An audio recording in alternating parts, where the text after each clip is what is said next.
You're on One News now. I'm Charles Lejano. Lieutenant General Antonio Parlade has confirmed his resignation as one of the spokespersons of the National Task Force to End Local Communist Armed Conflict, or NTF-ELCAC. In a statement, Parlade said that he has submitted his resignation to President Duterte as of a month ago. He explained that he wanted to ease the pressure on the task force principals who are questioning his appointment despite still being in the active service. Parlade claims that there are many legal bases to justify his appointment, but chose not to name at least one. Despite his resignation, Parlade told his critics that he is not running away from the fight to end the, quote, onslaught of the CPP-NPA rebels in the country through whatever legal means possible. The World Health Organization believes that the country's strategy for its vaccination drive is on the right path, but they note that available doses should be used to inoculate more senior citizens to protect them from the more contagious Delta variant. To give us more details on this, we have Jen Calimon. She's reporting to us live from Malabon. Good afternoon, Jen. Could you tell us how vulnerable exactly, or how much more vulnerable, are senior citizens to this Delta variant according to the World Health Organization? Yes, Charles, Dr. Beverly Ho of the Department of Health said that 60% of deaths due to COVID-19 are from senior citizens. And we know that the Delta variant is the most transmissible variant now. It is 60 to 70% more transmissible than the Alpha variant. Dr. Rabindra Abiyasinghe, WHO representative to the Philippines, said that 3/4 of our senior citizens are still unprotected of vaccines and with the Delta variant by maximizing our window period to vaccinate. In order to vaccinate more seniors.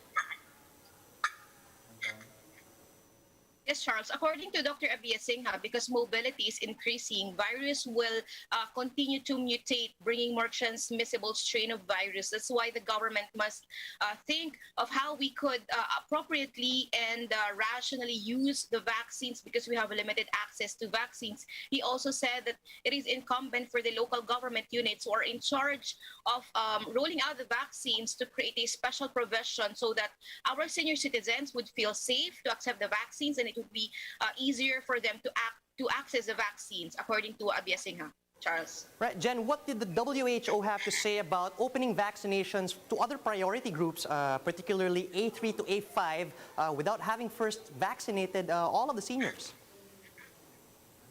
Well, Charles, Dr. Abiyasinghe recognizes that some vaccines have a short shelf life, and also because it is necessary to ensure that our economy stays functional, some LGUs have started prioritizing or inoculating other groups. But Abiyasinghe reminded the LGUs that since we have a limited supply of vaccines, we must have a clear focus on priority groups. He said economic groups are important, but the maximum impact will come from prioritizing the A2 and A3 groups, Charles. Okay, Jen, one last question before I let you go. I understand that the WHO is saying that our vaccination drive is on the right path. What was their basis for saying this? Yes, Charles, the WHO recognizes the effort of our government in prioritizing vaccine rollout in areas with high transmission. Dr. Abiyasinghe even said that the Philippines, yes, we are in the correct path in rolling out our vaccines. He also commends the Philippines, especially the DOH, for vaccinating more than 10 million people since March. 7.5 million have received their first dose, 2.5 million are fully vaccinated. 95.8% of our healthcare workers have received their first dose, while 70% are fully vaccinated. He said this is already an achievement despite supply challenges. But then again, Charles, he said now is the time to prioritize and protect our A2s, or our senior citizens, because they are more vulnerable to get severe infection and succumb to COVID-19. Charles? Thanks for that, Jen. That was Jen Calimon reporting live from Malabon.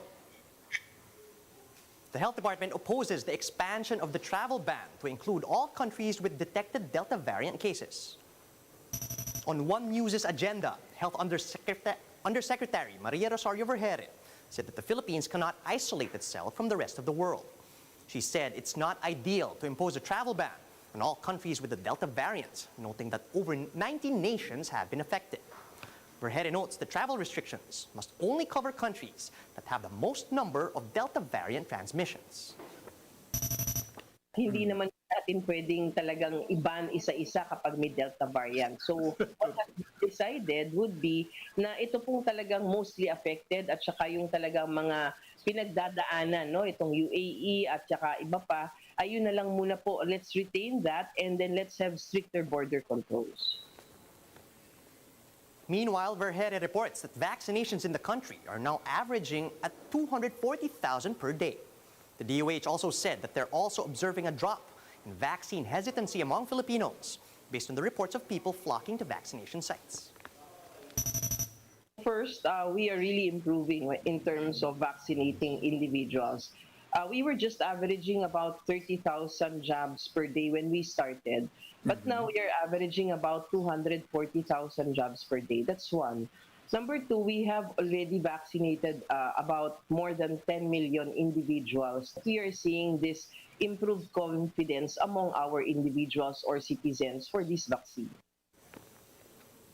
The government's end goal for the country's COVID-19 vaccinations is the centralization and automation of vaccine cards.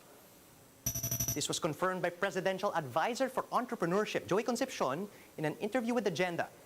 Concepcion assured the public that concerned government agencies are now working as fast as possible to get this done, especially since the so-called bakuna cards are important for traveling abroad. What I know is that since we're planning for our ASA vaccines to be implemented soon, that the records are also with the DOH, and if it's with DICT, then it's fine. No? So eventually that this will become a common card. No? In other words, down the road, this will mature into maybe a Philippine bakuna card with the respective LGUs there. No? The central depository of all of this should not be difficult because we do that with RT-PCR tests.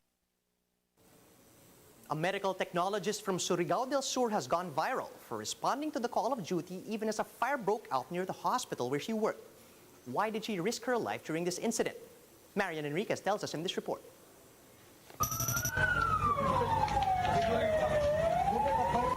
It was around 7:30 in the evening when a fire broke out at a bunkhouse beside a hospital building in Tandag City in Surigao del Sur on June 28.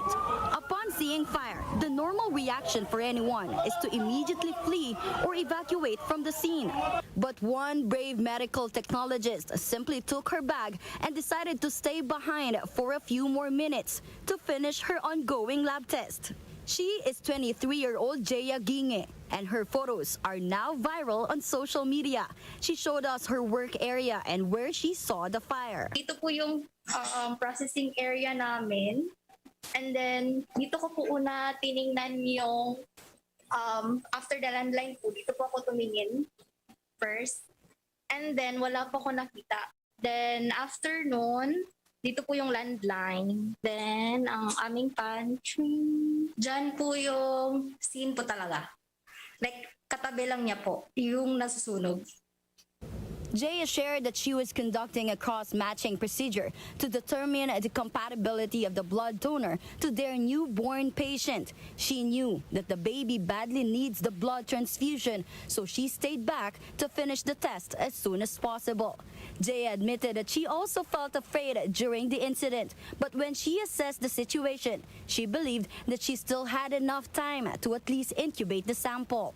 Kasi masasayang po yung sample eh. Siguro kung nasa blood bag pa po ako, pwede ko po yung i-stop.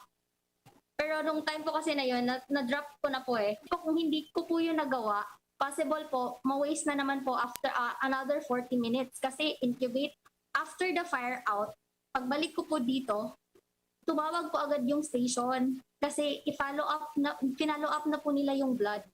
So sinabi ko na lang po na okay na po yung blood, pero